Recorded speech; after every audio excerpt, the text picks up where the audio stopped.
Selamat pagi para netizen dimanapun kita berada, salam inspirasi bagi kita semua ya.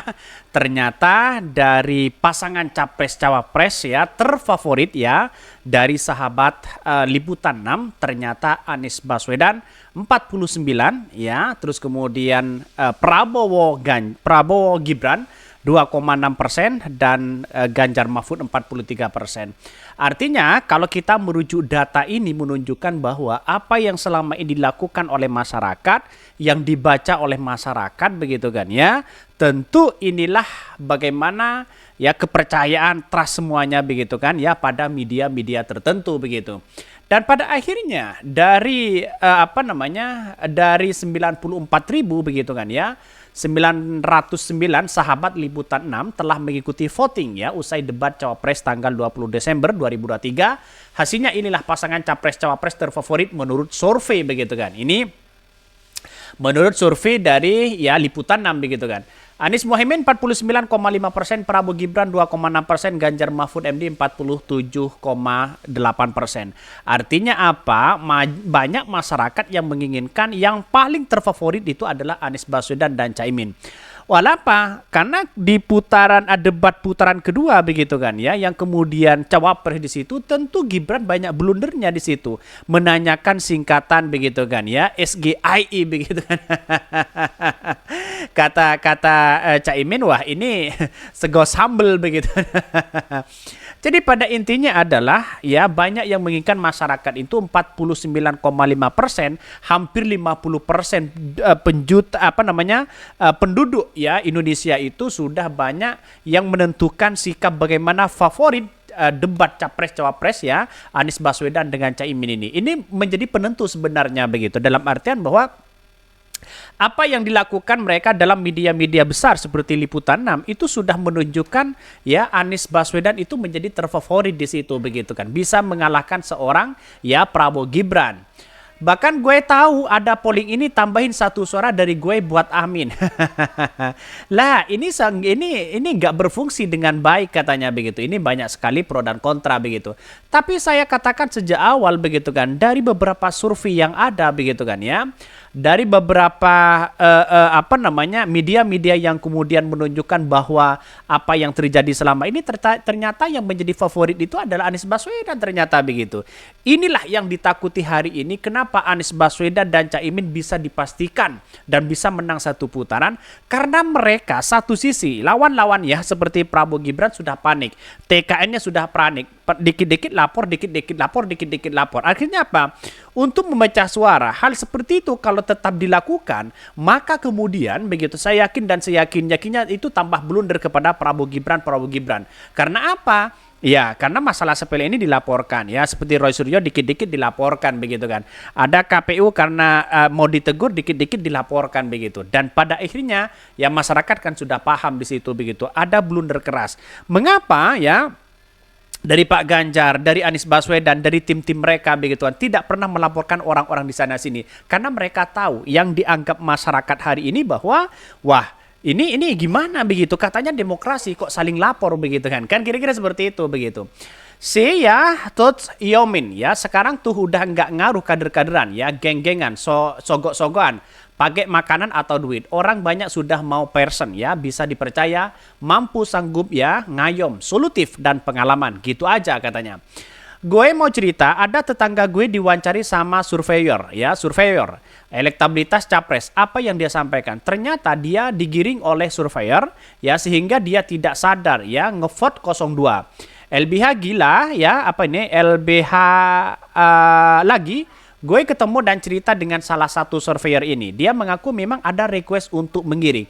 Jadi karena memang lembaga survei itu banyak yang dibayar di situ begitu, sehingga tidak murni mereka begitu. Artinya apa? Bisa saja karena mereka membayar, maka yang ditanyakan terus-menerus itu adalah bagaimana capres ini, bagaimana capres ini. Justru karena tidak dibayar, maka dia belakangan begitu kan. Bayangkan, tidak dibayar pun ya, itu sudah nomor urutan 3, urutan 2. Tapi bagaimana kalau bayar? Kan begitu logikanya begitu. Artinya apa? Artinya selama ini lembaga-lembaga survei yang kredibel di situ ya kita lihat saja begitu kan. Bahkan yang menjadi terfavorit di situ adalah Anies Baswedan dan Caimin. Kenapa Anies Baswedan dan Caimin? karena pada nampaknya masyarakat menginginkan seperti itu begitu. Ini bahkan hasil ini paralel lah dengan polling LC paslon 2 keok ya, tak masuk putaran kedua ya. Surveyor yang mainstream dengan donatur tentu hasilnya berbeda. Aura paslon 2 cenderung negatif di dunia medsos X ya. Makanya hasil begitu Samsul mungkin tak paham ini. Ini kalau hasil pilpres kayak gini berarti harapan 02 tercapai. Hanya satu putaran ya. Putaran kedua dia nggak ikut. Bisa saja terjadi begitu kan.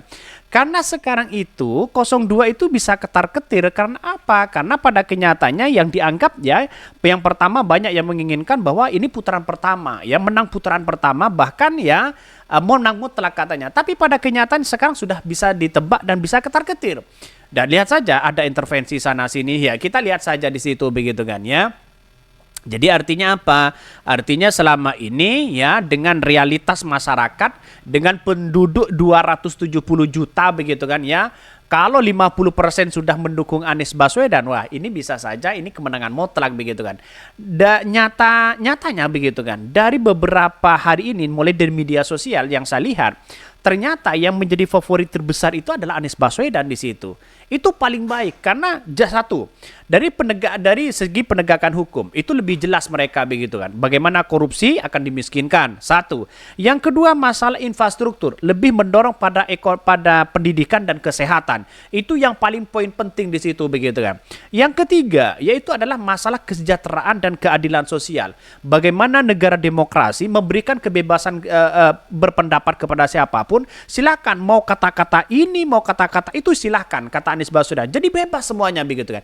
Tidak seperti pada hari ini begitu. Coba hari ini kata-kata seperti yang dilakukan oleh Rocky Gerung ya, kata-kata bajingan di situ begitu kan ya. Itu sudah banyak yang kemudian melaporkan di situ begitu. Dan pada akhirnya apa yang terjadi? Demokrasi itu mati di situ begitu kan. Jadi saya kira ada sesuatu yang kemudian berbeda pandangan hari ini begitu. Maka kalau Anies Baswedan menang, insya Allah hukum diperkuat, kebebasan berdemokrasi semakin bebas di situ begitu kan. Karena inilah negara demokrasi begitu kan.